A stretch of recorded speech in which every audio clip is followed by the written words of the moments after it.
We'll start the last sections of day one. So this section is religion, AI, and internet. My name is Pak-Heng Wong. I'm an assistant professor at the Academy of Chinese History, Philosophy, and Religions at HKVU. In this section, there will be three talks by three distinguished speakers. The first talk by Dr. David Chao from the Center for Asian American Christianities, Princeton Theological Seminaries. Second talk by Jacob Feng, Center for Missiological Research, Fuller Theological Seminaries, and last by Professor Gillian and Professor Rachel Siow Robertson by our Academy of Chinese History, Religion, and Philosophy, HKBUs. Without further ado, I will pass the time to Dr. David Chao. Good afternoon. My gratitude to our hosts at Hong Kong Baptist University and to the Asian Society for Philosophy of Religion. It is my privilege to address this session on religion, AI, and the internet, and to offer the argument of my paper titled Artificial Theological Intelligence: What Large Language Models and Social Practical Theory Teach Us About Human Reasoning. My aim in this paper is to argue that the conceptual innovation in both multilingual artificial intelligence and a social practical account of Christian doctrine derives from a shared insight. Reasoning becomes adequate to its subject matter, whether computational or theological, by becoming context sensitive. Adequacy in reasoning increases as we learn to disambiguate language within concrete settings because meaning is determined by social use rather than by abstract rules and definitions. Accordingly, sustained attention to the manifold ways the Spirit of Christ is at work across times and places deepens rather than dilutes theological understanding. I'm going to skip this one, go to the next one. My thesis is that adequacy in computational and theological reasoning requires contextual disambiguation. This paper begins with a question that belongs to theology's first order. What makes theological reasoning adequate to what it is about? Many curricula still assume that theological judgment reaches maturity through European Protestant developments since 1517, the year Martin Luther published his 95 Theses. This date marks not just the Protestant Reformation, but the inauguration of a particular way of doing theology, one deeply shaped by the ethnic, political, and institutional conditions of early modern Europe. These curricula operate as if that historically bounded corpus could serve as a universal training set for the Church Catholic. My essay asks a different question, not whether this or that doctrinal formulation is correct according to standards of Anglo-European Christendom, but whether our modes of reasoning are expressive of the full scope of how Christian faith has actually unfolded across what the poet Gerard Manley Hopkins called 10,000 places. As Hopkins' line has it, quote, Christ plays in 10,000 places, end quote. He captured something essential about theological adequacy. The poem suggests that divine truth manifests not through abstract universalizability, but through infinite translation across particular embodiments. Adequate reasoning, I contend, requires disciplined attention to how identical words and doctrines do different work in different social circumstances, how they are inflected, constrained, and empowered by context. In short, adequacy rides on contextual disambiguation. This is not a concession to relativism, but a recognition of how language ordinarily functions in human communities. Two domains illustrate this claim with particular clarity. On the one hand, multilingual AI has discovered that models improve when they learn from real-world usage across many languages, because such exposure trains them to resolve ambiguity in context rather than by appeal to abstract rules. These systems achieve their most sophisticated performance not by memorizing dictionaries and grammar handbooks, but by observing how words interact within specific contexts and social circumstances.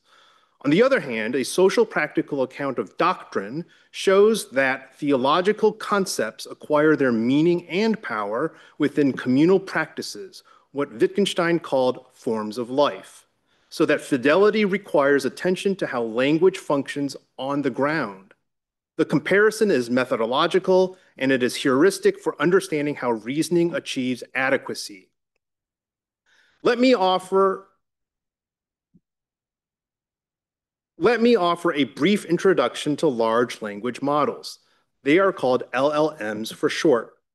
LLMs are systems trained on vast collections of text, sometimes billions of words drawn from books, articles, websites, and other written sources. They learn patterns of usage and from those patterns predict what words plausibly come next. Think of them as sophisticated pattern recognition machines that have absorbed enough examples of human language to generate plausible continuations of text. What matters for our purpose, and this is the crucial bridge to theology, is that these models become competent by learning how context governs meaning. They notice through millions of examples how surrounding words change what a term signifies and what inferences it licenses. When a model encounters the word grace, it learns from context whether this refers to a prayer before meals, to divine favor, to physical elegance, or to a person's name. The model does not understand these concepts as we do, but it recognizes the patterns that distinguishes these uses. This contextual orientation parallels ordinary speech in revealing ways. When we speak with one another, we do not consult an inner dictionary each time we encounter the word justice, for example. We judge its sense from context. In a courtroom, it might mean procedural fairness and legal remedy. In migrant advocacy, it might mean hospitality and human dignity. In a church dispute, it might mean reconciliation and mutual submission. We navigate these meanings automatically, drawing on our embedded knowledge of how language works within different social settings.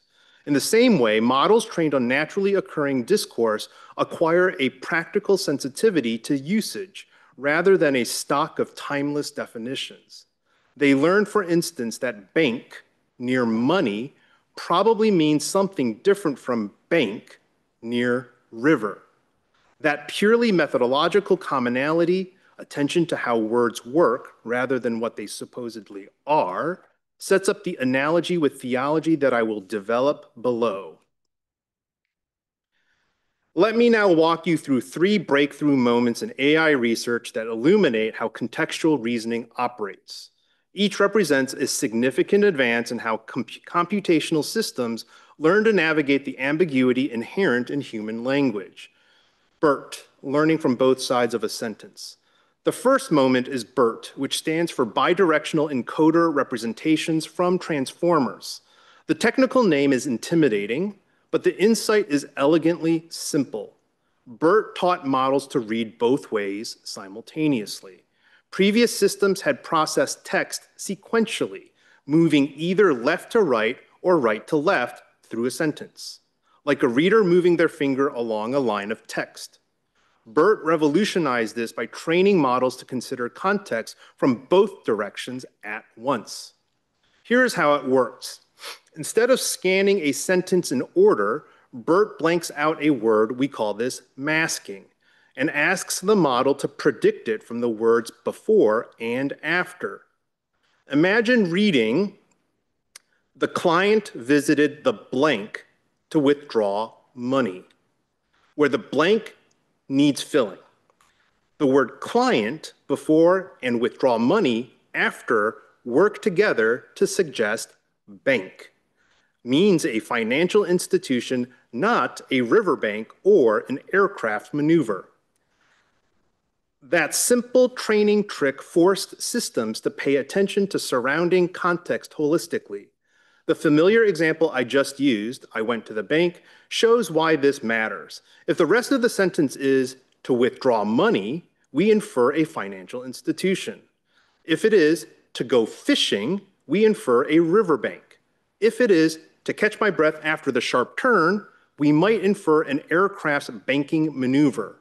Bert's achievement was to encode this contextual sensitivity computationally, and doing so yielded dramatic improvements on tasks like question answering and reading comprehension. The lesson is straightforward but profound. Disambiguation requires attention to multiple cues at once, not to isolated terms or fixed definitions. XLM Roberta, learning across many languages. The second moment raises the stakes considerably. What happens when the training corpus is not one language, but 100? XLM Roberta, let's call it XLMR for brevity, extended Bert's contextual approach across a massively multilingual data set. The researchers wanted to know, could a single model learn to navigate meaning across radically different linguistic systems? In doing so, XLMR discovered what researchers term shared representation spaces, mathematical neighborhoods where patterns learned in one language support performance in another. Think of it this way. Though justice in English, gongzeng in Mandarin, and adala in Arabic look nothing alike on the surface, they participate in similar patterns of reasoning about fairness, right relationships, and moral order. The model learns these deep patterns rather than surface forms. The striking result was zero-shot cross-lingual transfer. After fine-tuning on English alone, the model could perform the same task directly in Arabic or Chinese with non-trivial accuracy, even when the scripts did not overlap. Let me illustrate. Trained to identify personal names in English text, recognizing, for example, that Marie Curie is a person, the model could then identify names in Chinese text it had never seen labeled examples for. It learned that names tend to appear in certain grammatical positions and contexts, regardless of the specific language. Crucially, and this finding has direct theological implications, XLMR showed that more diversity did not weaken performance. Pre-training on 100 languages produced state-of-the-art cross-lingual results, with especially large gains for lower-resourced languages like Swahili and Urdu. It remained competitive and often superior on English-only benchmarks as well. The general finding is clear and counterintuitive. Engaging broader linguistic diversity improves the system's ability to disambiguate meaning everywhere, not only in the newly added languages. As I will argue later, theology should expect a structurally analogous outcome when it engages the full diversity of global Christianity. Bloom, opening the laboratory. The third moment shifts our attention from algorithms to governance, from how systems learn to who controls that learning. Bloom, a multilingual model built by more than 1,200 collaborators from 38 countries, was released openly rather than sequestered behind corporate walls. The name itself carries meaning. Where other models are owned by tech giants and accessible through paid interfaces, Bloom bloomed in the commons. This global democratic process mattered substantively, not just symbolically. Researchers from different linguistic communities surfaced contextual patterns no single group could have anticipated. A researcher from Vietnam might notice tonal patterns invisible to English speakers. A scholar from Morocco might identify Arabic-French code switching practices that monolingual researchers would miss. Openness, however, did not mean anarchy, and this point is crucial for our theological application. The model relied on explicit data governance and curation protocols with working groups organized under a collaboratively authored ethical charter. Thus, participation widened, but within accountability structures that prevented chaos or misuse. Bloom's technical adequacy, its ability to handle text from Basque to Bengali, from Python code to Punjabi poetry, relied on that mix of diversity and governance. The lesson for my theological argument is already emerging. Catholicity and discipline belong together. Democratic access can serve excellence when coupled with mutual accountability. From AI to theology, what context means in ecclesial reasoning. Now we reach the crucial turn in my argument. I emphasize what I am not claiming before I explain what I am claiming. I do not claim that computation and theology are equivalent. AI systems register distributional patterns in text. They do not seek God or neighbor. Christian reasoning does.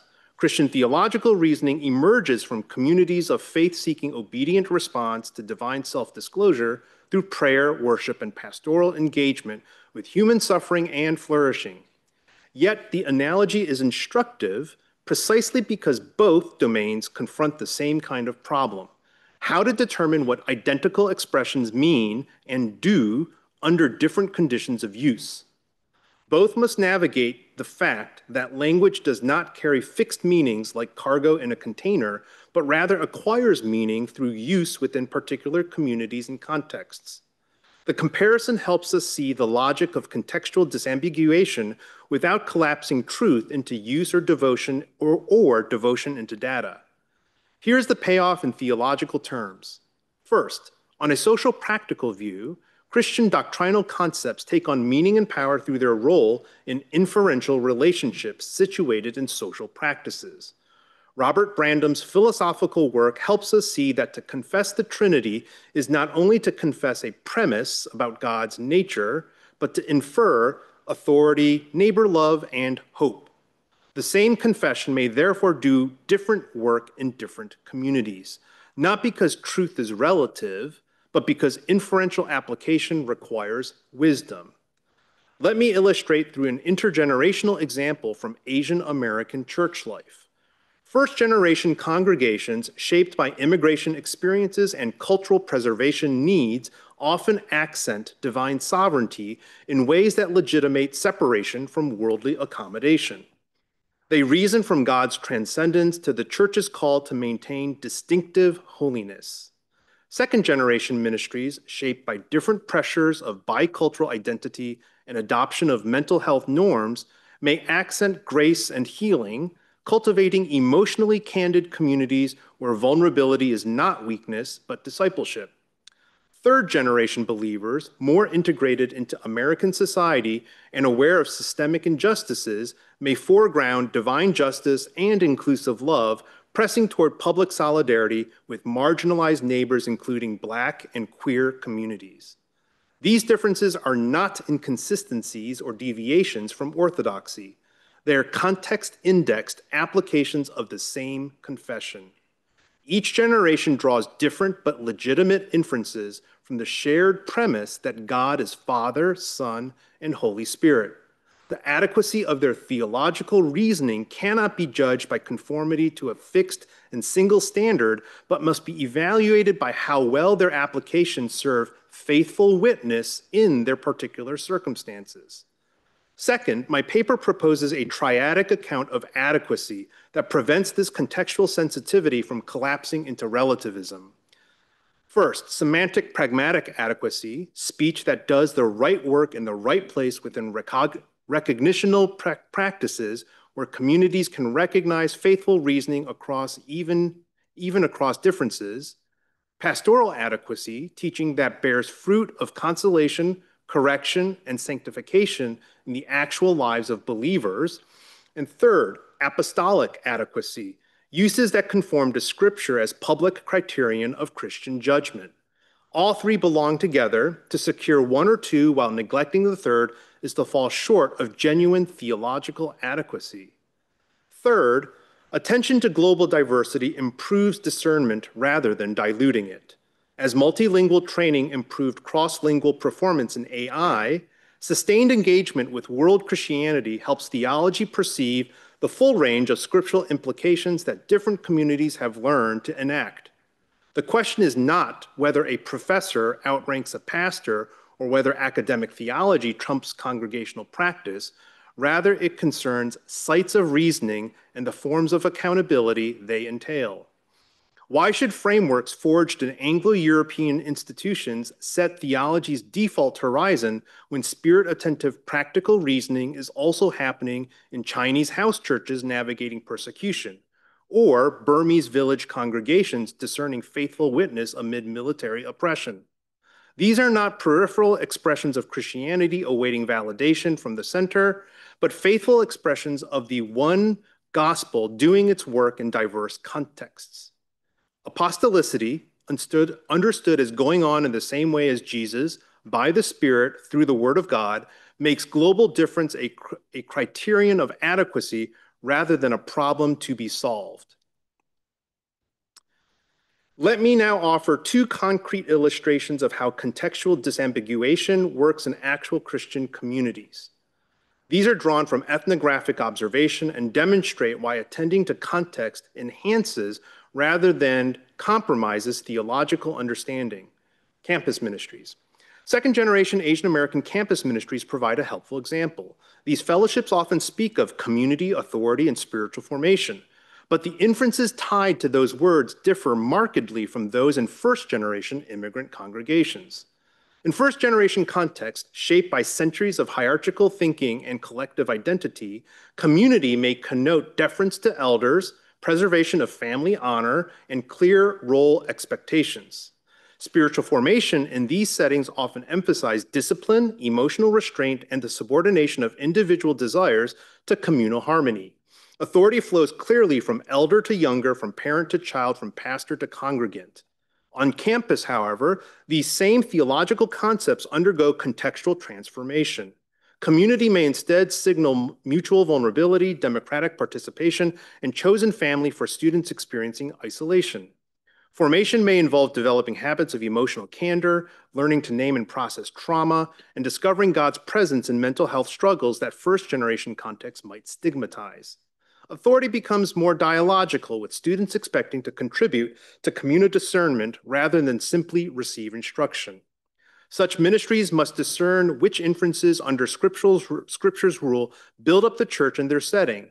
When they create safe spaces for vulnerable discipleship, they are not abandoning theological rigor, but discerning applications of biblical teaching about bearing one another's burdens that their particular context makes both visible and necessary.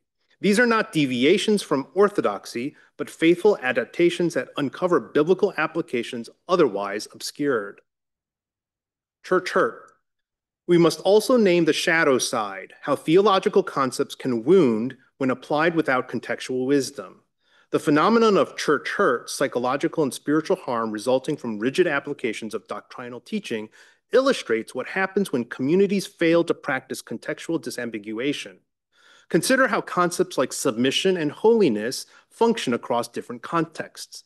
In some settings, these concepts may appropriately honor elders and preserve intergenerational wisdom, creating healthy structures of mutual accountability. The same concepts, however, can be weaponized in other contexts to sanctify manipulation, to silence victims of abuse, or to maintain oppressive power structures while clothing them in theological language. When submission is invoked to keep victims silent about pastoral sexual abuse, or when holiness becomes a tool for shaming those struggling with mental illness, we see the violent consequences of failing to recognize how context shapes meaning. A social practical account insists that such outcomes are not extraneous to doctrine, but reveal the necessity of evaluating doctrine by its embodied effects in community. Contextual disambiguation is thus not relativism, but a form of moral attention to how words work and sometimes wound. Response to objection 1. At this point, let me address two objections that naturally arise as one draws analogies between computational and theological reasoning. Does this account reduce theology to computation? Are you suggesting that theological reasoning is merely sophisticated pattern matching? No. The analogy is methodological, not ontological. AI systems manipulate symbols by pattern recognition. They lack intentionality, consciousness, and norm-responsive agency. They cannot pray, repent, or experience the conviction of the Spirit. Theological reasoning, by contrast, belongs to communities of prayer and obedience, accountable to divine self-disclosure, seeking the church's sanctification and the neighbor's good. The analogy helps us see how contextual sensitivity functions in any system that must navigate linguistic ambiguity. It illuminates the formal structure of contextual reasoning without claiming that theological and computational reasoning are equivalent. We can learn from how AI systems disambiguate meaning without suggesting that theological discernment is merely algorithmic. I'm going to skip that one and kind of round out the talk. The foregoing analysis suggests 3 concrete implications for how we conduct theological education and structure ecclesial governance. First, we must move beyond a narrow Anglo-European Protestant training corpus inaugurated in 1517 as if it were exhaustive of Christian wisdom.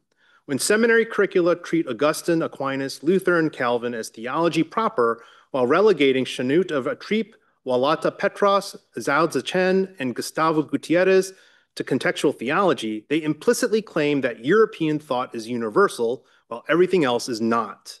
Theological education becomes more adequate as it attends to how Christ plays across languages, cultures, and centuries without privileging one cultural expression as the inevitable default.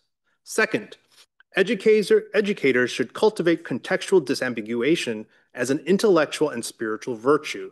This means pairing exegetical and historical study with ethnographic attention to how concepts actually function in congregational life. My paper calls for thick description because communities and self-descriptions often conceal how inference and authority operate. The aim is not to baptize whatever happens, but understand the grammar within which scripture is being used so that correction and growth can be responsibly undertaken. In the last paragraph, rounding it out. Third, democratize access without abandoning governance. Here, the Bloom Project offers a helpful analog. Open participation need not mean disorder if coupled with clear norms and responsible constraints. The church's analogs are scripture and creed, catechesis and pastoral oversight, synods and councils, forms of governance that make broad participation responsible. Not every innovation deserves recognition. The prosperity gospel, for instance, may be contextually successful, but requires a prophetic challenge.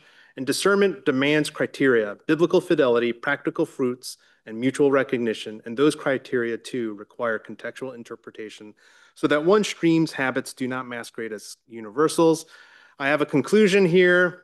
You can check out the bullet points. Thank you for your attention. And I also have some QR codes if you want to learn more about my work. Thank you for everything. Thank you for a talk. So we'll have the Q&A at the end of all 3 talks. So next, we are going to move to Dr. Feng's talk. Thank you. I want to extend my deep appreciation of my host here at HKBU and the wonderful organizers for this ASPR conference. And as you can see, my title is on the AI. And so I will quickly go over this 6 parts. And let me first begin with the interesting part. The rapid advancement of AI is now measured by weeks, if not days, from the already implemented ANI, which is an artificial narrow AI, to the quickly developing AGI, artificial general intelligence.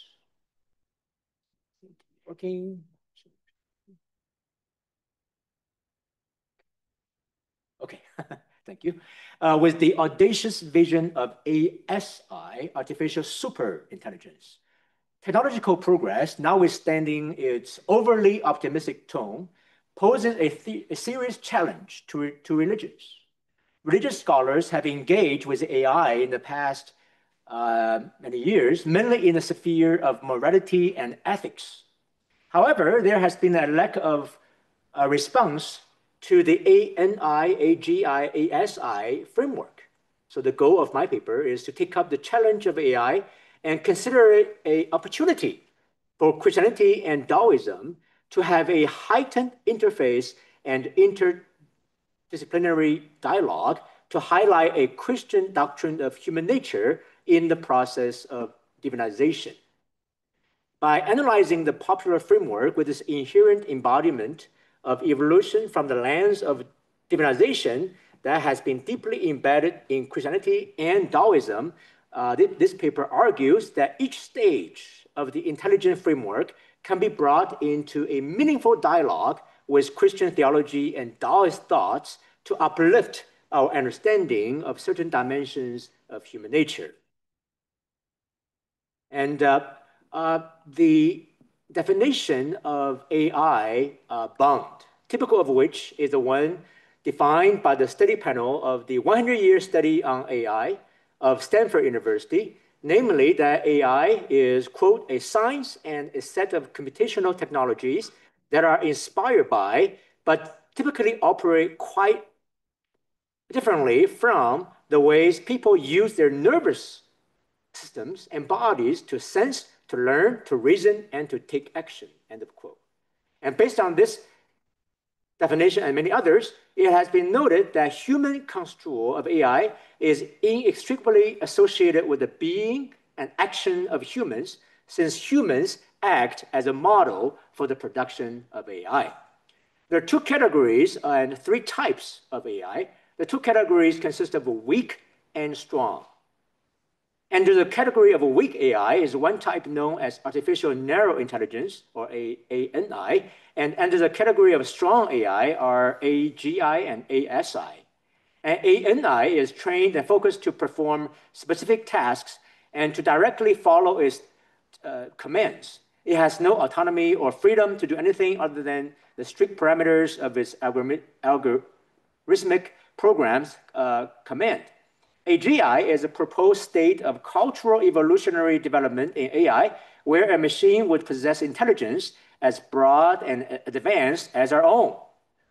And this machine could potentially exhibit problem-solving, learning, and long-term planning abilities, as well as eventually much better than any human.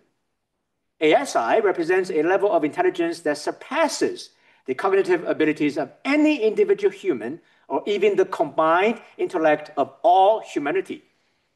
As of now, the most abundant and drives all of the AI that surrounds us, even the combined intellect of, AI is currently the most abundant and drives all of the AI that surrounds us. Both AGI and ASI are currently in the realm of speculation.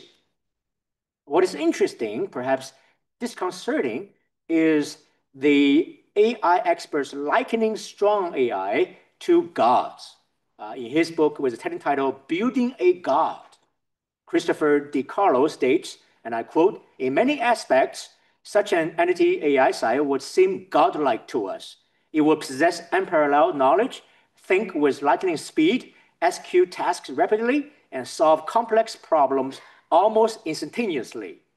Its ability to outperform and outthink us would embody the essence of Arthur C. Clarke's prophetic statement, which he quotes, any technology embodies the essence of any technology advanced enough would seem like magic. So to us, the abilities of this superintelligent machine god, SMG, would indeed appear as a form of magic, as we would lack the comprehension ability to grasp its godlike capabilities. And SMG stands at the precipice of being beyond our understanding. It is incredibly challenging to articulate the immense power such a being would wield over us, end of quote. So for DiCarlo, these godlike capabilities include omniscience, omnipotence, omnipresence, and omnibenevolence, which belongs to the major gods of past and current cultures as a top-down form of metaphysical being. The underlying mechanism for making such a superintelligent machine god is machine evolution, which involved the so-called techno-selection, a form of Lamarckian selection by machines for the sole purpose of continuously and recursively perfecting the systems, processes, and operations. So with this evolution-motivated God-making AI, how do religions in general, Christianity and Taoism in particular, formulate an adequate theological response? And to this we now turn. AI's challenge to Christianity lies in its bottom-up approach in making gods in comparison with, perhaps in competition with, the traditional Christian top-down approach in understanding God as a metaphysical being. Traditionally, attributes beginning with the prefix omni are considered unique to God. And AI's challenge to Taoism lies in the letters aimed to, quote, achieve what is impossible, that is immortality. If it is true that Taoists go through intensive efforts to strengthen their body, adjust their heart and mind, calm their emotions, elevate their vision, and engage in a lifelong process of doing good in order to achieve immortality, perhaps these efforts can be easily bypassed to reach the same goal. So AI's challenges to Christianity and Taoism reveal one deep-seated common longing and yearning in humanity.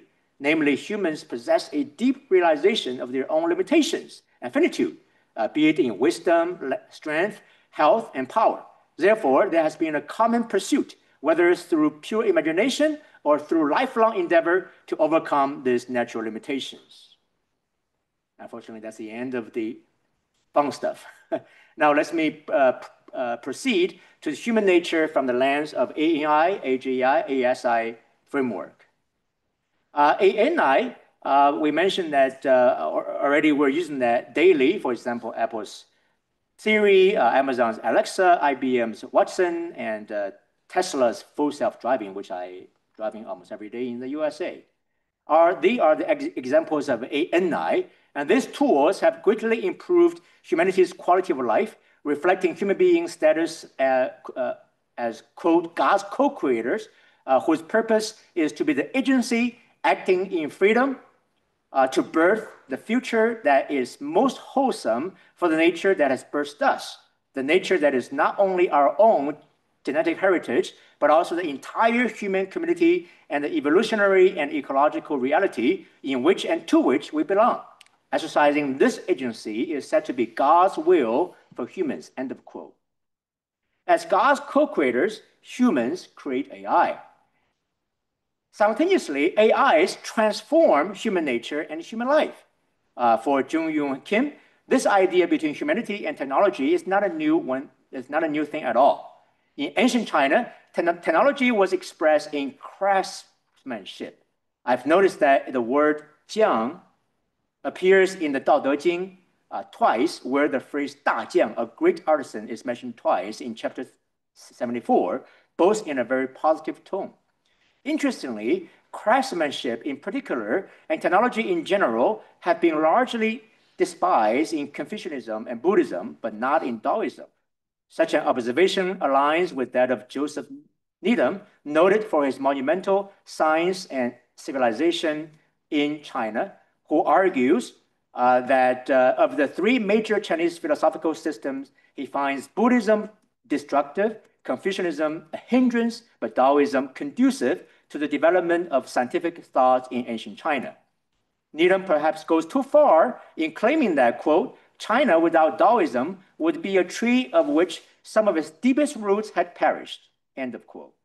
And moreover, the Taoist Tai Ching, or the Greek clarity tradition of Wai Dan, which developed from the 3rd century CE, not only inherited ancient China's traditions of craftsmanship, but also combined this craftsmanship with humanity's ultimate pursuit of the value of life.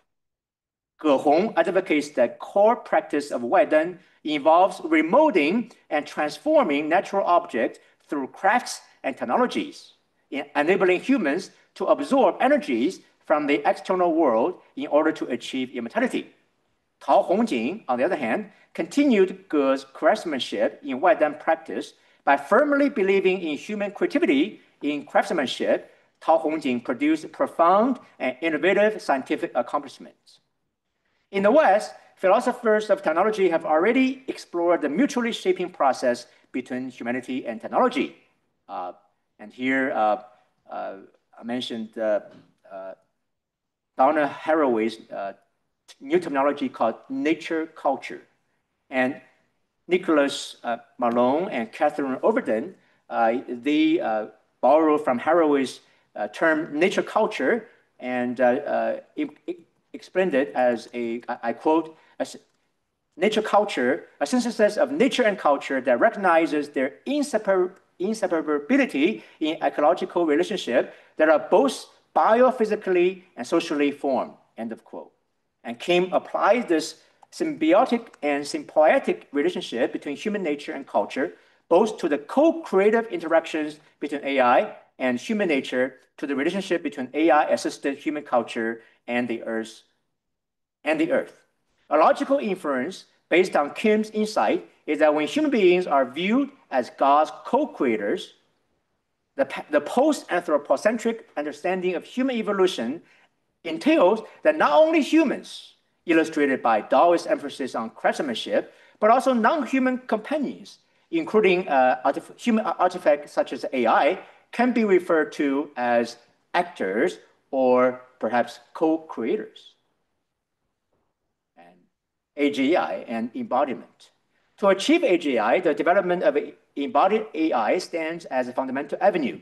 Embodied AI was initially proposed from the embodied Turing test by Alan Turing in 1950, which was designed to determine whether agents can display intelligence that is not just limited to solving abstract problems in a virtual environment, but that is also capable of navigating the complexity and unpredictability of the physical world. However, some critics have argued against the possibility of AGI. One of the leading critics was the philosopher Hubert Dufos, who argued that computers, which have no body, no childhood, no cultural practice, could not acquire intelligence at all. Despite the optimistic view toward AI associated with the new ideas and techniques such as neural networks and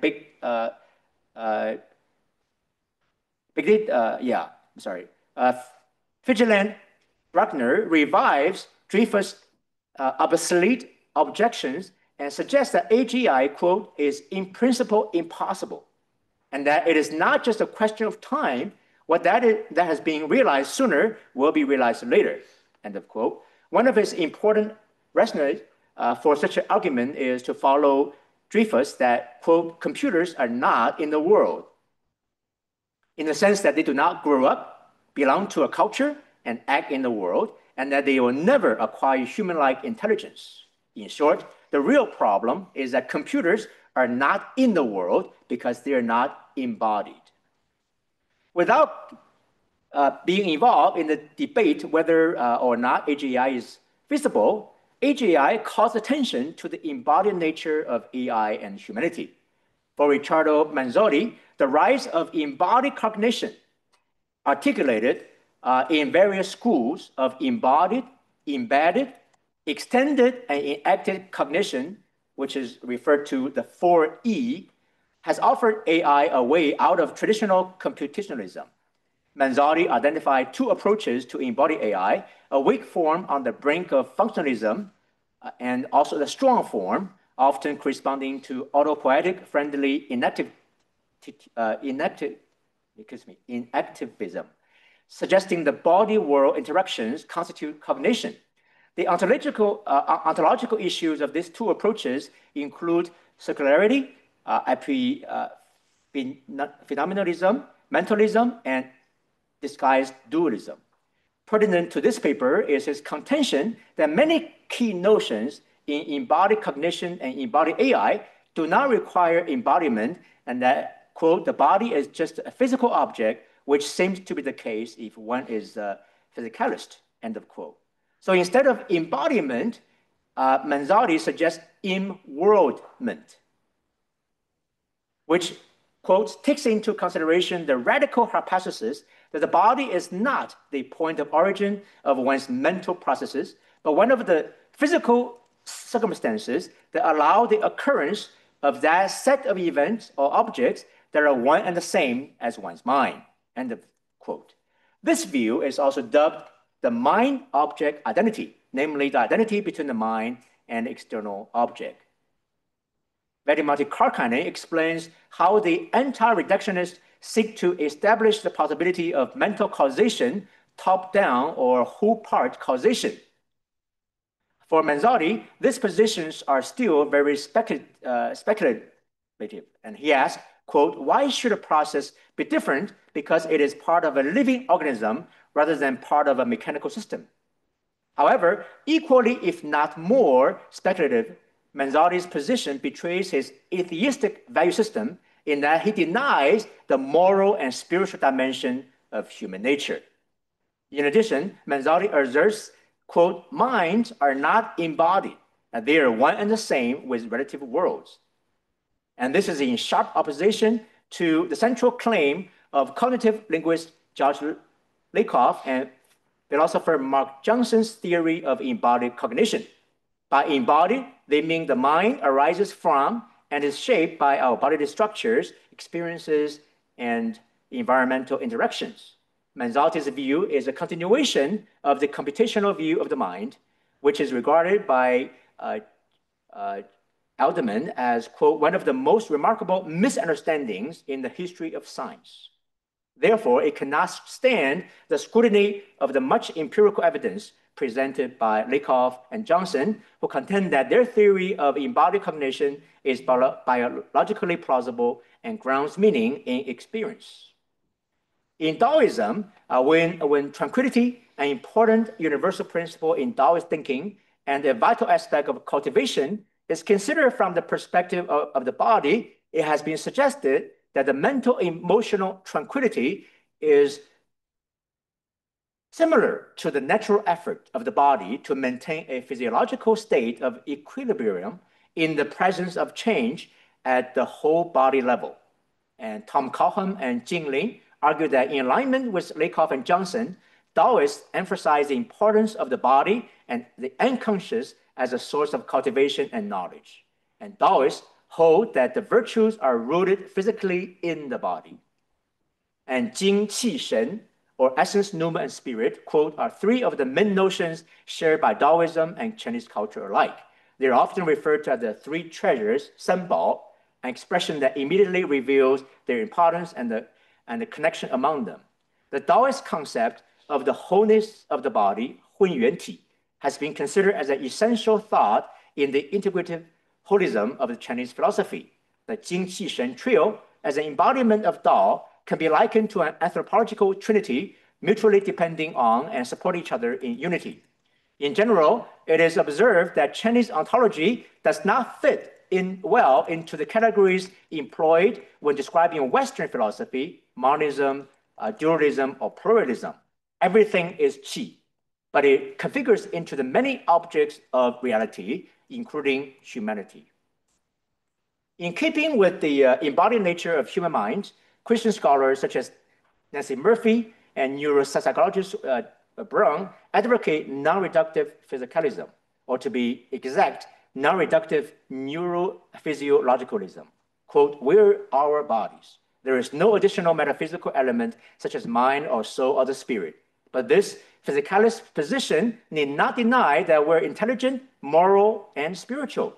We are, at our best, complex physical organisms imbued with a legacy of thousands of years of culture and, most importantly, blown by the breath of God's Spirit. We are spirited bodies.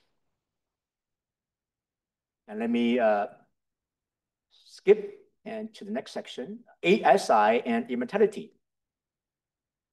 Ray Kurzweil emphasizes the idealism of digital immortality. The point is that to remind once again that machines have been able to transcend anything natural and biological. Thus, a merger has occurred between human intelligence and machine intelligence, resulting in the creation of a type of superintelligence. However, such superintelligence gradually encroaches upon the metaphysical aspect of humanity, which is immortality. And human pursuit of immortality is nothing new. In the East, Taoism is known for pursue immortality through Waidan practices. And in the West, Hellenistic Judaism of Philo placed an emphasis on the immortality of the soul. And in terms of the afterlife of the post-Cartesian dualism world, Karkanen argues that leaving behind traditional talk about the soul and its disembodied existence does not mean leaving behind the idea of life everlasting. And interestingly, the concept of life everlasting or eternal life is deployed by Witness Lee, Watchman Nee's co-worker, to frame his doctrine of deification. Quote, God became a man so that man can become God in the life, which is here the everlasting life, and nature of God, but not in the Godhead. And here life refers to Zoe. For Watchman Nee, this life eternal is very important because its goal is, quote, to bring God into man so that man may become lost in God. In this way, God and man and God become perfectly one.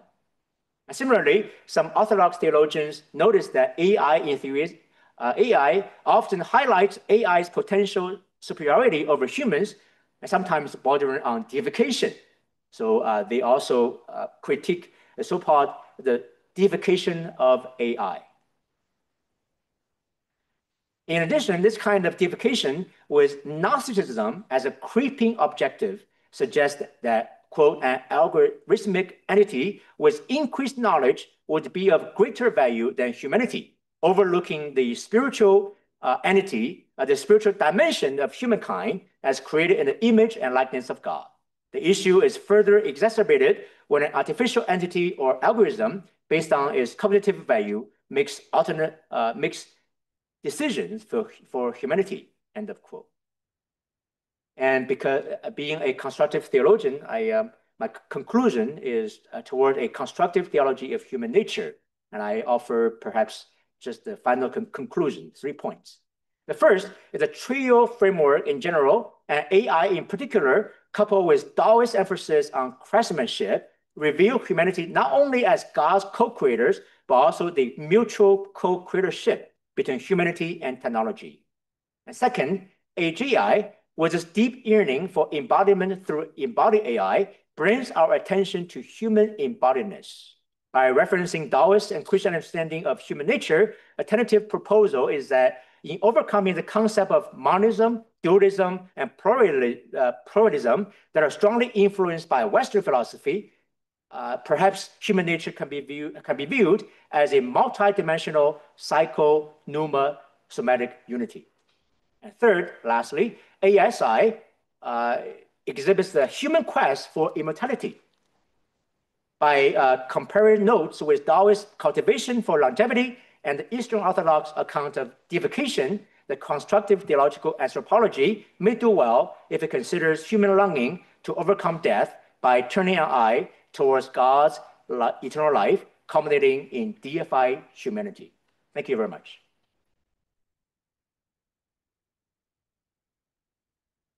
Thank you for being on time. So we'll have our last talk by Professor G and Professor Robertson.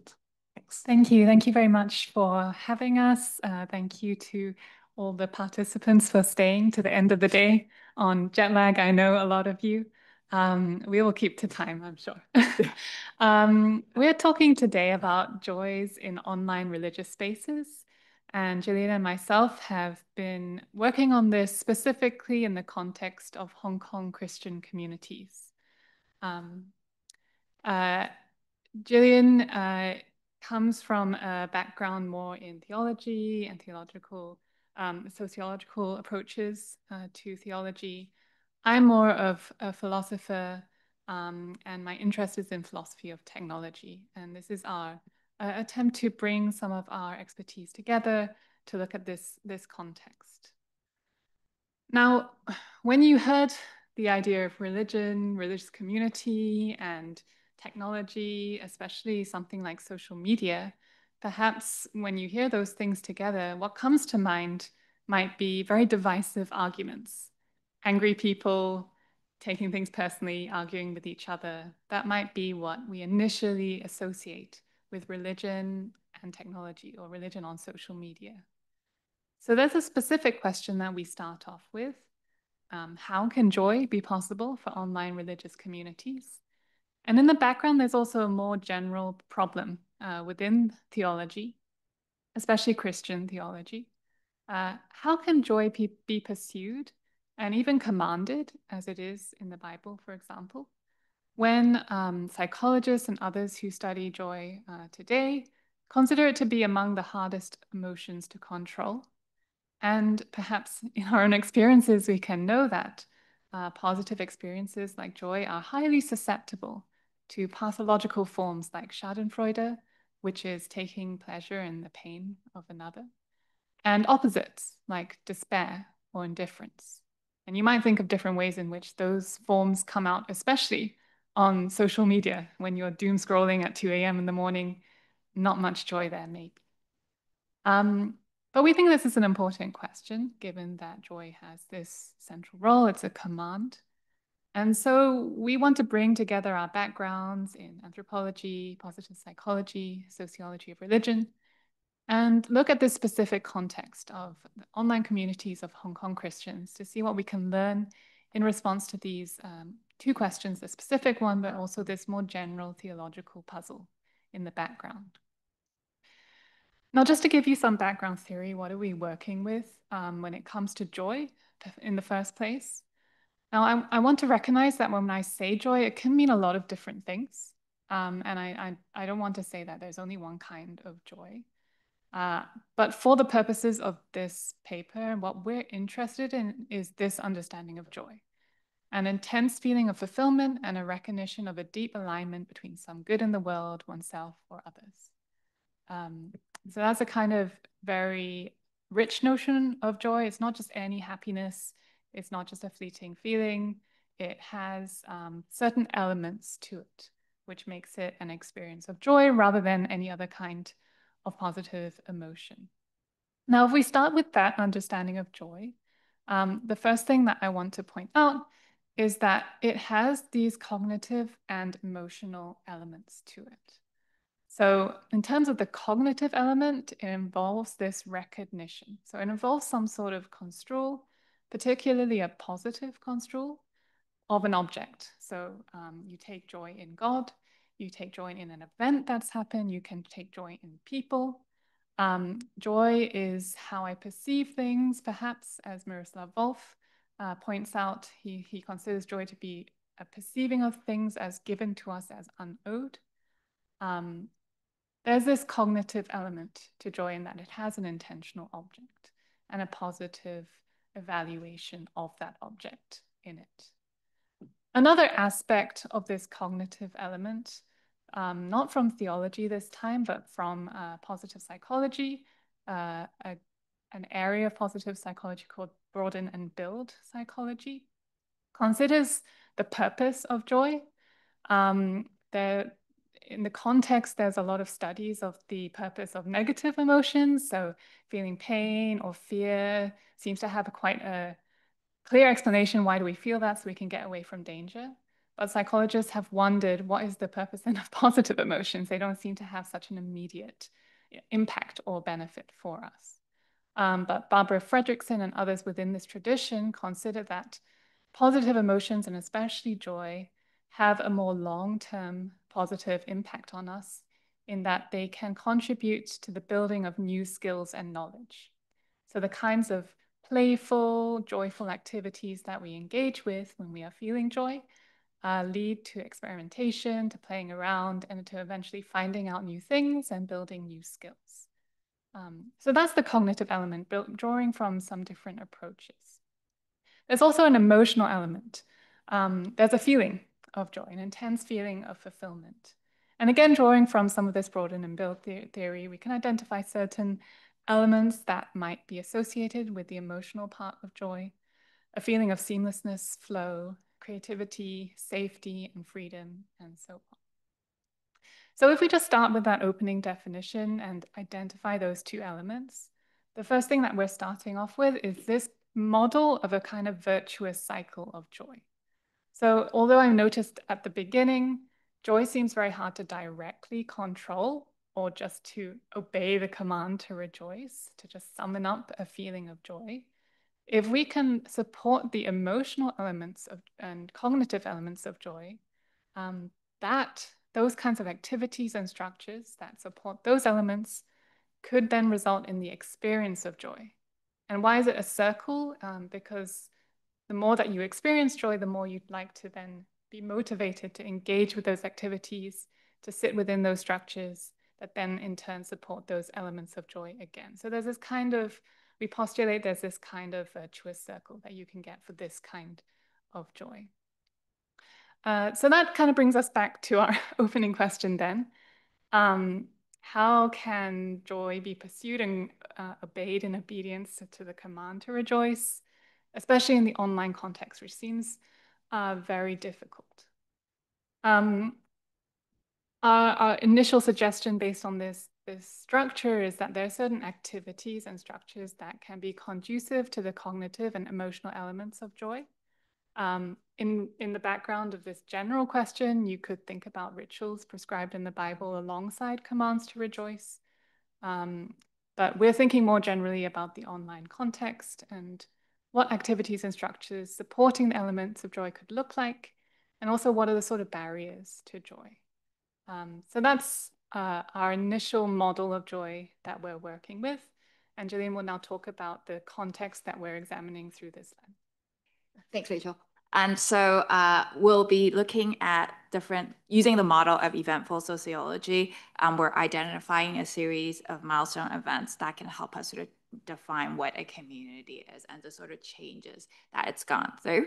And this model has been used in identifying and analyzing different events that's been happening in recent years in Hong Kong by sociologists Lei Jingguan, Samson Yun, San Ho Chung, Tan San Hing. And so this has been a model that's been widely acknowledged in Hong Kong sociological circles. And so William H. Sewell Jr. proposed that the operation of society not to be viewed as dictated by a timeless law, but rather that social structures are transformed by significant events. And Sewell described eventful temporality, which he finds to be more subversive than because of the course of history is determined by a succession of largely contingent events. So if we think about the context of Hong Kong, there's been several major events happening that recently, such as like protests and enactment of different laws that has changed, and migration that has changed the landscape of society. And so this provides a pivotal disruption in existing structures and creating new possibilities and redefining social relations. And it focuses on the interplay among agency, structure, and history in shaping the society. And so Sewell's notion of eventful sociology is used to push back on the dominant uses of historical sociology, which imposes rigid frameworks and teleological narratives on historical process. And so this framework didn't just come out of nowhere. It's a reaction towards what has been happening and the sort of basis of the conversations in sociology, which is why it's proposing that this is important in a way of framing because internet is always there and social media has always been like around us. And so how do we identify what is important and how do we identify what we want to analyze? And we're using this angle to identify issues that we think are interesting in terms of testing our idea of like the puzzle and how it interacts with the different analysis that we came to. Okay, and so a bit of a background on Hong Kong Christianities in terms of their use of technologies and use of social media. As I was saying, there's been like a huge shift in social fabric. And one of those important shifts is, of course, COVID has changed a lot of how people interact in and out of churches. And also there's been a migration wave outside and into Hong Kong. And so there has been a lot of different uses of technologies and social media surrounding all these different uses because of the different change.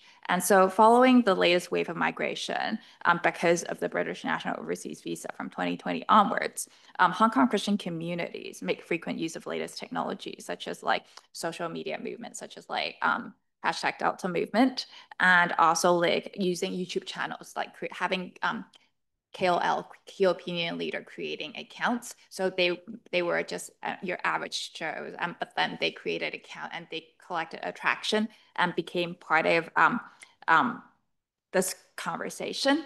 And also there's church live streams because of COVID. There has COVID restrictions. There's been live streaming and people just got the hang of using live stream in church Sunday service, and that has continued on post-COVID, and people who have migrated outside of Hong Kong are able to continue in this conversation. And also in AI sermon translations and generation of visuals, because there are multilingual communities within Hong Kong and outside Hong Kong Christian communities, both in the diaspora and in Hong Kong. And so translating sermons it's a major task. And so the reliance on AI in terms of what you were describing as sort of like a narrow use of it, that has been used a lot as well. And there's also a fascination with using AI-generated images. And there's a Facebook group called AI 人工智能在教會, and it's more functional. So there has been more of a discussion of like sharing of the AI-generated images and saying like, oh, this is suitable for certain situations. And so there's more discussion of that as well. And so I'll pass it back to Rachel to talk a bit about our backgrounds and approaches. Right, so we've covered a model of joy and its conditions, this idea that activities can be more or less apt for supporting the elements of joy, and introduce an approach to the trends in the Hong Kong Christian communities online. And now we're going to talk through some of our analysis of the data of social media accounts that Gillian has collected according to these different aspects of joy. And we're going to focus on 4 different case studies, and we'll see how much we can get through in the remaining time. Thank you. And so as I was saying, there has been a bit of a social a hashtag trending in the Christian circles in Hong Kong. And so one of it is called hashtag Delta Movement, hashtag 基督教文化運動. And so there has been sort of different issues that has been raised from these sort of trendings. And one of it is when we look at social media posts, they tend to be quite image or like video heavy. But it's interesting to see how the use of social media in Hong Kong Christian communities, there's more of a focus on using words, written words. And that is sort of quite in sync with the post-Reformation Protestantism in Hong Kong, because biblical texts are sort of elevated over some of the other experiences in Christian faith. And so when we look at these posts, we can see how it's quite text heavy, not only in like the caption bit, but also in image. And also they use biblical scriptures a lot, and they share the verses and sort of how those verses relate to their lives, reflecting on the real life interactions of churchgoers in fellowship settings. And so it's interesting to see how their interactions online mimics their interactions offline. And so this sort of online replication with the comments interacting in the text shows a certain level of interaction that they continue to consider themselves Hong Kong Christians, whether they're situated in Hong Kong or elsewhere, because internet sort of provides the opportunity for them to continue this relationship as they're moving outside of Hong Kong. And so in a sense, social media exchange creates a space outside of the brick and mortar church where Hong Kong Christians, especially unchurched ones, are able to engage in Christian communities to share their faith convictions. And so the first case study that we're looking at is on somebody who is quite known, but also kind of controversial in Hong Kong Christian communities, Protestant Christian communities, who's John Chan. And all 3 examples that we're going to talk about in this specific case is with him because he talks a lot. He posts a lot on social media. And since he started being on the scene in 2014, when he finished his PhD from Germany and then moved back to Hong Kong and started his teaching position in Alliance Bible Seminary, he's been posting a lot on social media, interacting with people in different ways. And it's interesting because he writes for social media, on social media. And so he doesn't write, although he is a theologian, the way he writes is very much tailored for the medium. He doesn't write in a way that is like really, really long and thick and like and goes. Sometimes it is pretty long, but that it's more in like sort of a lay kind of like a really eye-catching sort of like a sucker punch kind of conversations. And so when he puts that forward, it kind of really gets theologians who are really into like sort of nuance and like specificity and meticulousness.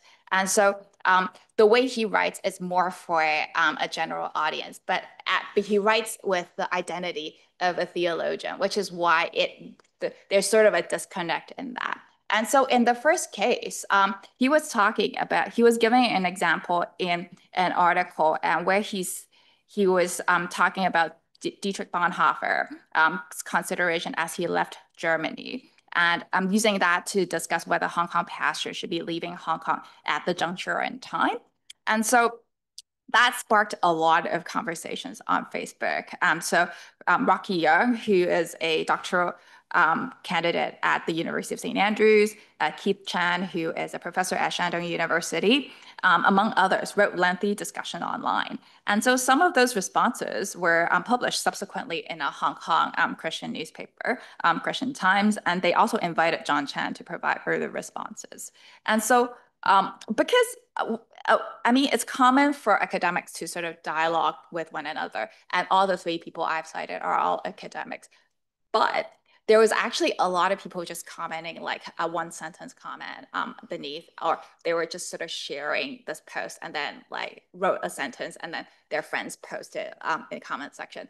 Because sometimes these are like friends only things. So there's issues about citing them. And so we cited things that were like on public domain, so on a newspaper. But actually, in effect, the conversation was actually much more widespread than just theologians and academics. They were more of just lady passing by and going like, what is this? Or like, and so it's more a one-sentence conversation. So it gained a lot of traction. And so it's interesting to see like people are really engaging with these sort of conversations more online. And this sort of mimics their actions in an in-person setting as well. And another one that we wanted to talk about is his conversation with Andreas Tang, Vincent Lau, and Freeman Hoon, all three of them from the Hong Kong Baptist Theological Seminary. He was using something, as I was describing him, a bit more catchy. So he was saying how like he preferred Hong Kong milk tea over Hong Kong Hawaiian. And so collectively, the three of them would be called Hong Kong Hawaiian. So like those who are interested in the works of Stanley Hauerwas, an American theologian.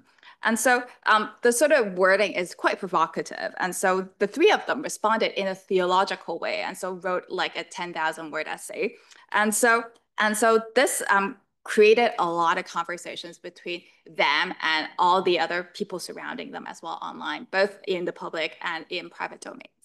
And another example that we wanted to give is Chan very recently, just this year, gave an interview to Christianity Today, an American Christian newspaper, where the reporter was quoting him saying that he would raise the mainland Chinese flag if he was requested. And he faced a lot of backlash on social media because of this. And Chan had to clarify that the reporter misconstrued his statement, which led to even further discussion online that was saying how like, why is he the one that keeps on being misunderstood? Maybe it's his problem.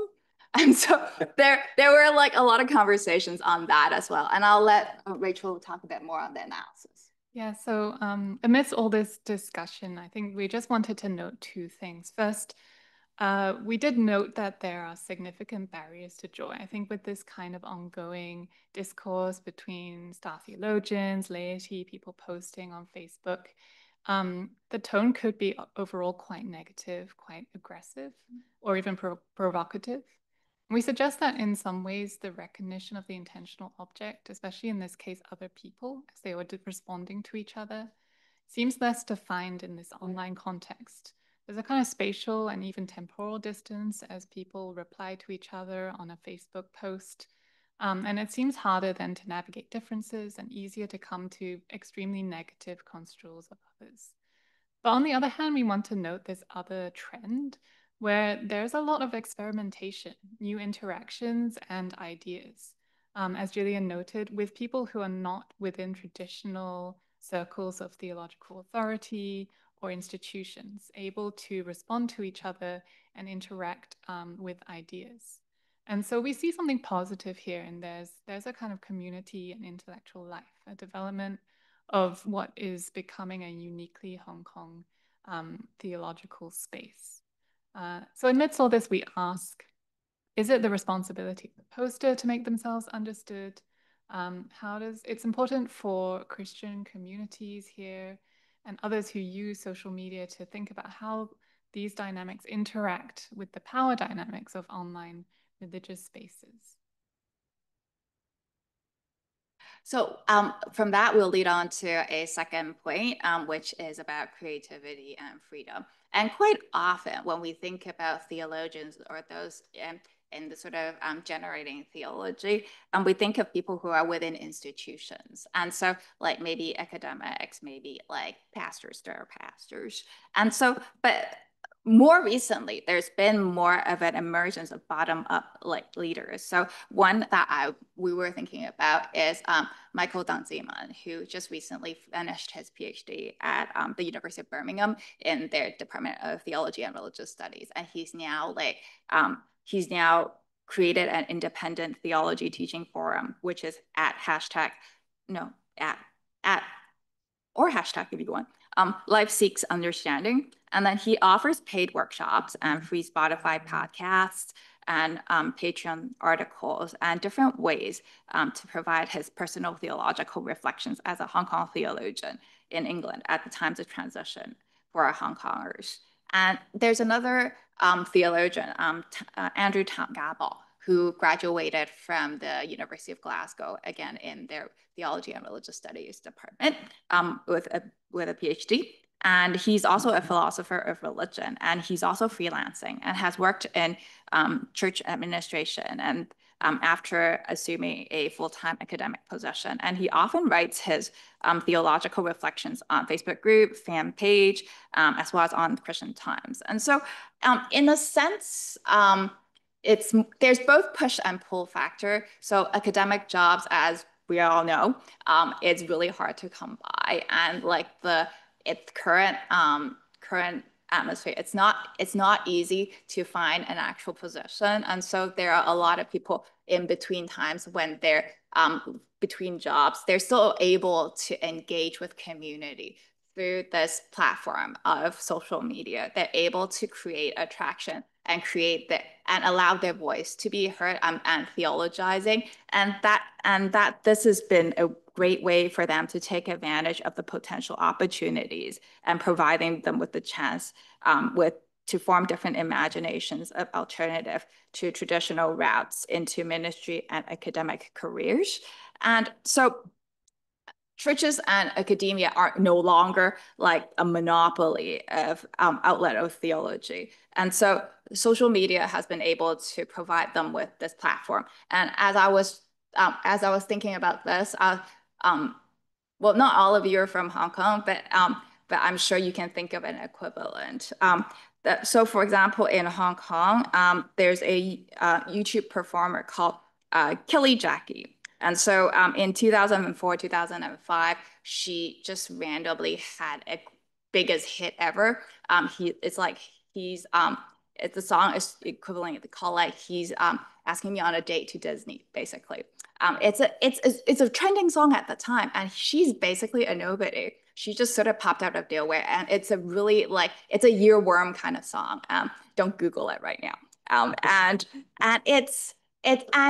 it's only because she's been posted on YouTube and somebody just sort of shared it, and it became really famous. She became basically, that's her 15 minutes of fame.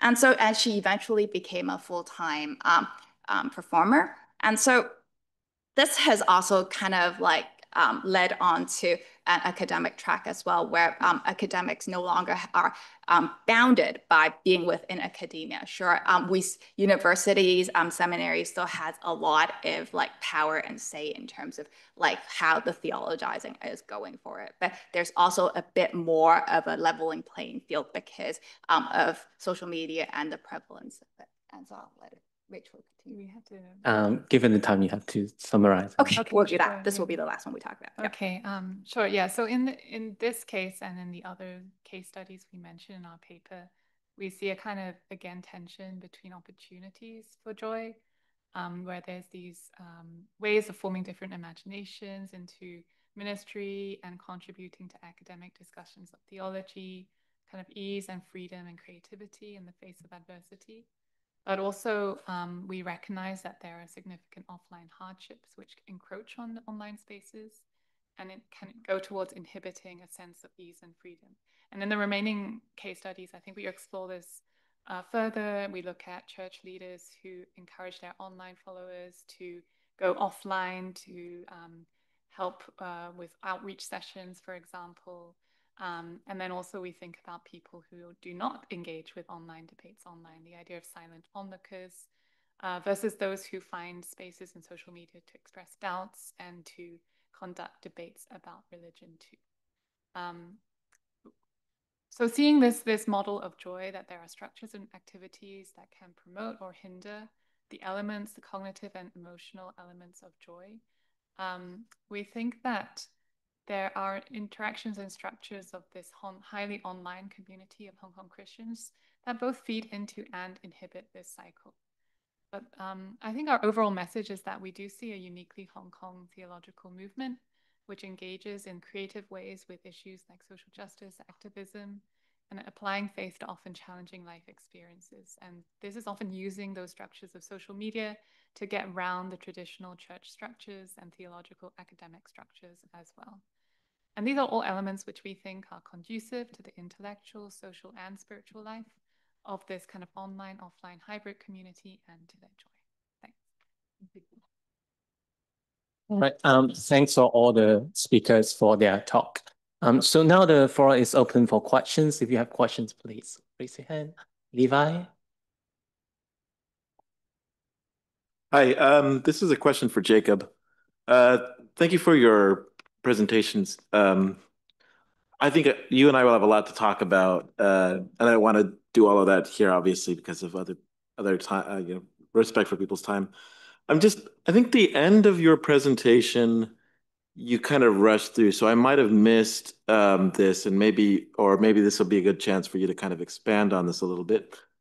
But as you were talking about the sort of approaches to ASI and the way that it connects to our religious thinking, a lot of what it reminded me of, as you noted at the beginning of the talk, ASI currently is quite speculative. And it's based on a lot of assumptions which have not been uniformly demonstrated, right? And you also referenced the work of Ray Kurzweil. And so this reminds me of, at least 10 years ago, the conversation would have been specifically about transhumanism, but that the same concepts, the same ideas, the same principles basically have just been transformed into a more popular discussion of ASI among AI evangelists. And so this brings up in the sort of question that a lot of theologians and religious scholars have thought about transhumanism and the problems, or I shouldn't say problems, some of the kind of concerns that come up with transhumanism. And I'm reminded of Havatosh Samuelson described it as an eschatology without religion. And so I'm wondering if as we're thinking about the theological implications of ASI, is there a need to also be careful about ASI taking the place of theology or being, I mean, as you mentioned at the beginning, there's the Christian concern about creating God. But there's also, I think, some concern about what if, is it the sort of expectation surrounding AI? And here again, Robert Garashi, I think his first book was called Apocalyptic AI, and he wrote a lot about how AI discussions parallel and in some ways look exactly like apocalyptic literature. So is there kind of a concern that these ideas or beliefs or hopes may in fact distract us from good theological reflection? We'll just answer the question. Yeah. Thank you, Levi. Your question is amazing. Yeah, because of time, I couldn't really go through everything, but I really appreciate the authors that you mentioned. I think they have done something to respond to AI's challenge, not just to Christianity, but I believe to all religions. And I think those are valid challenges because, you know, humanities, we're evolving, we're progressing. If you look at how much our computational power has been progressing, you know, in the past just 3 or 5 years. I mean, look at how many, you know, how fine precision our chips can do in terms of, you know,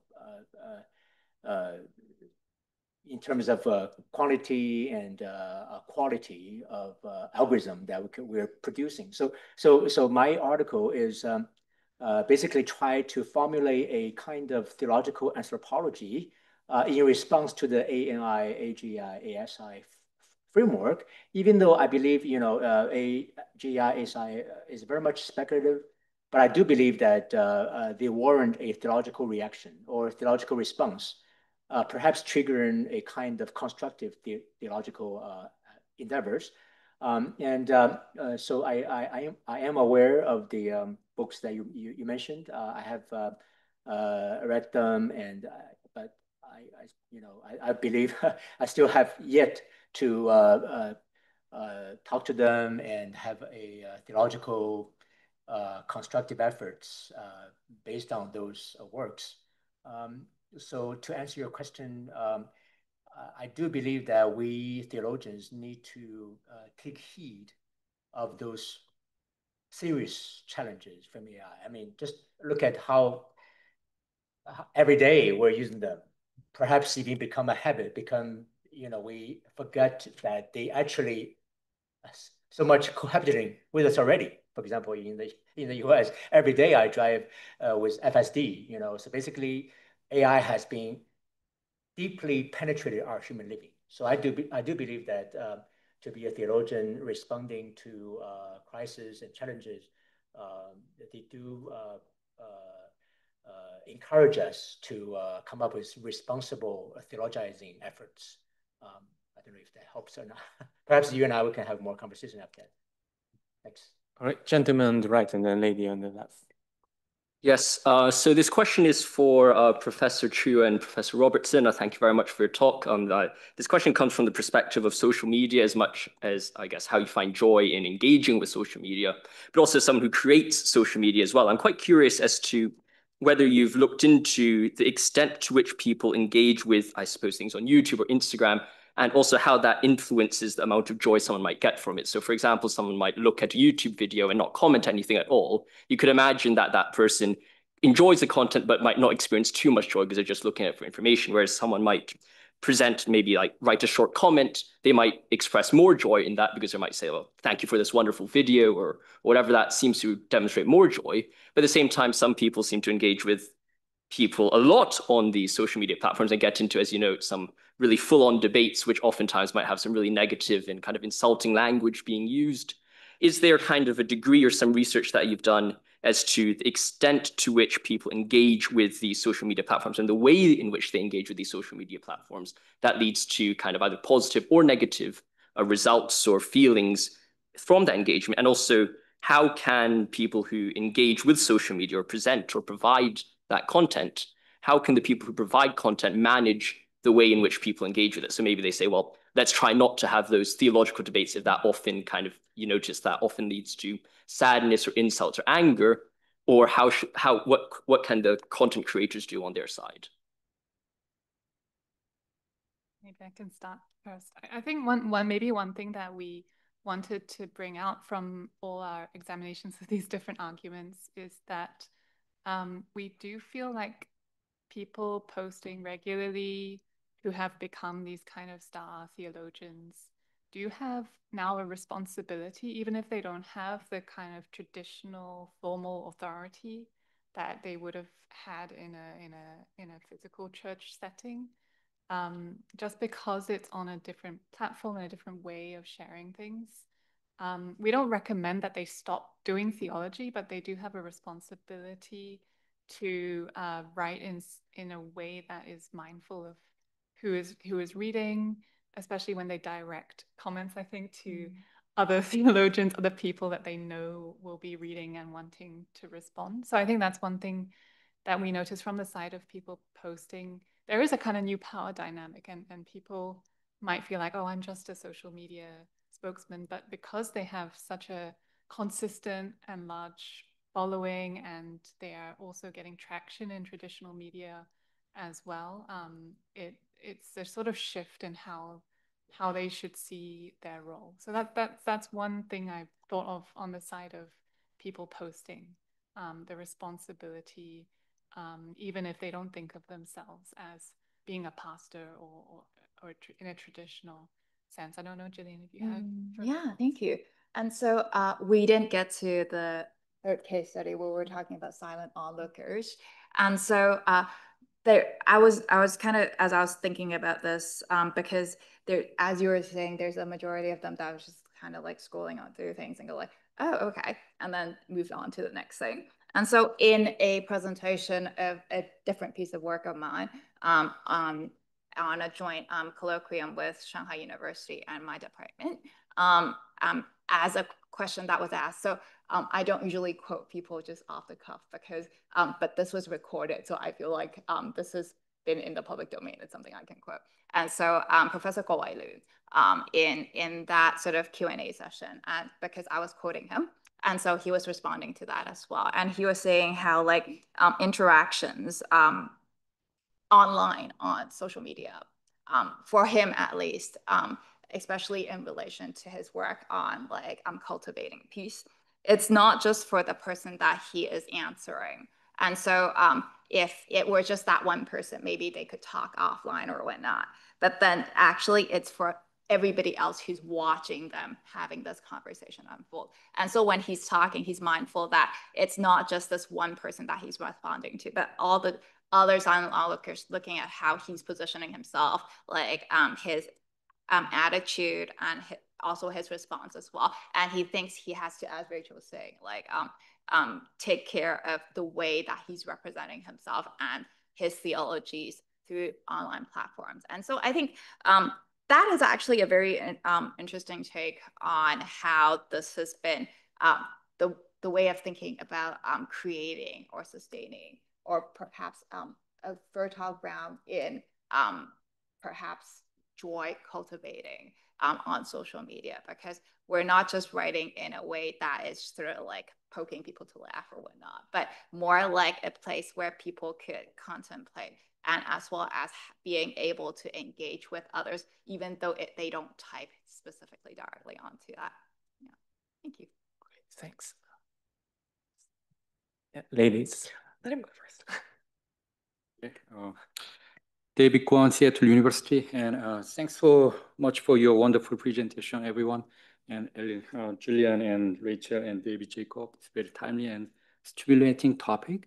And I have a question for David and Jacob, and both of you actually talk about like AI governance and authority in a different way, and also like some kinds of common ground. Both of you is a common kinds of the proposition you said is AI lacks intention and agency, and David, you clearly said it too. And would that statement be fair to AI scientists who actually create like AI algorithm?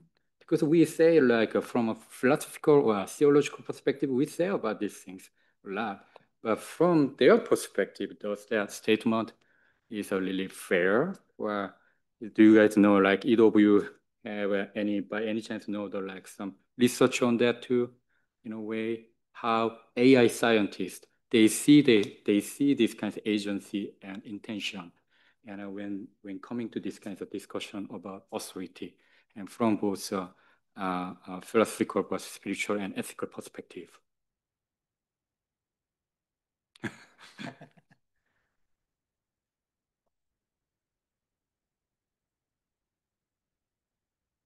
I didn't come across any literature that spoke. I mean, I didn't look for it. Right. Yeah. So your question is, in my paper, I clearly qualified and limited the scope of my argument to avoid questions like this about consciousness, agency, self-determination. I didn't want to get into that conversation.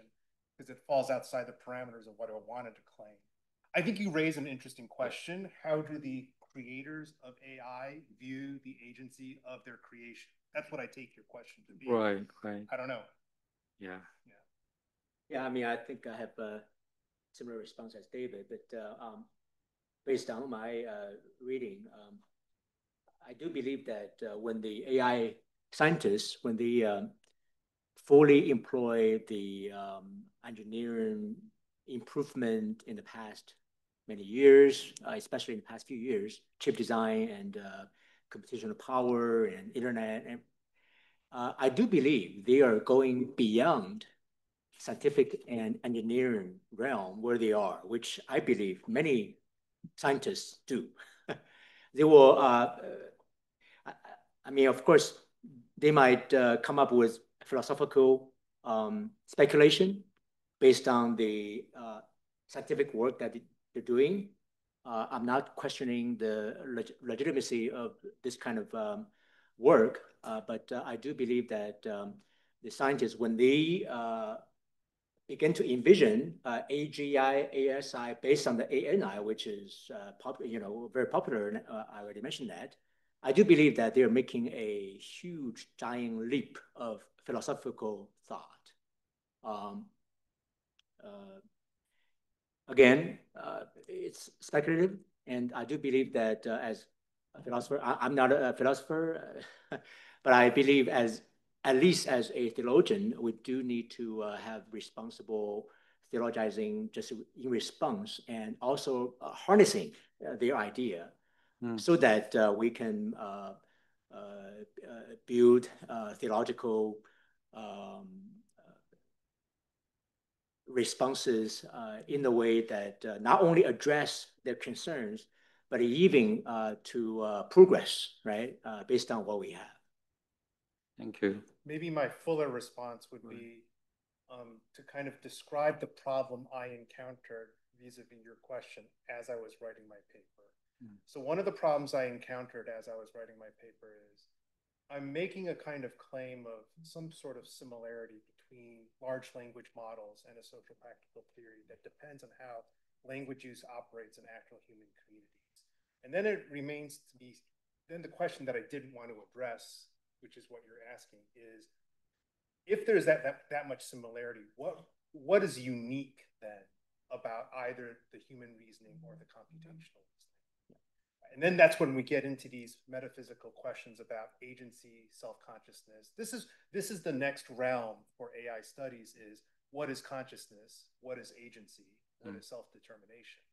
And my own kind of thought so far would be, and these are all very preliminary, is right now, when you look at something like ChatGPT, it marvels and mirrors a kind of human reasoning, but it always requires a prompt to start the reasoning process. So one of my questions is, when does it become unprompted? That would be the next step of how things become less unique on either side. But I appreciate your question. If I had another cup of coffee, maybe I could have an answer. Yeah, thank you, David. Just one note to add. Actually, in Anthropic, one of the AI frontier company, they have this research line called AI welfare, trying to look into actually whether AI would have rights and whether we need to consider AI's welfare as such. So that might be related to what you're thinking. And there's a kind of long-standing debate concerning robot rights by David Gankos and all these people who talks about like this object should have rights as well, just as human being, but in a different ways as a relational entities. So there is some discussion on that lines of thinking as well. All right, so gentlemen in the front row, you have. Thank you.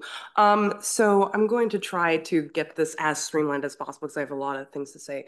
So going off of what David just said, my own research heavily deals with consciousness and cognition, especially when it comes to LLM models.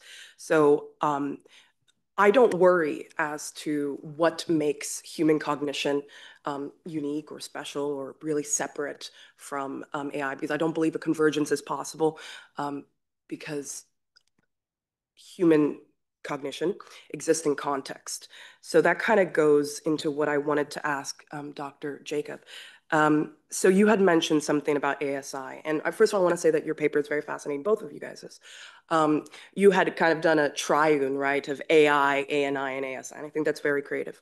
You had mentioned something specifically about ASI exhibiting the human quest for immortality, and I guess I want to understand what you mean more by exhibiting, because I'm not versed enough with Taoism to speak on that, so I'm going to only speak on the Christian perspective. Theosis, right? And you had mentioned something that Watchman Nee said that reminded me a lot of what the church father Irenaeus says in Against Heresies.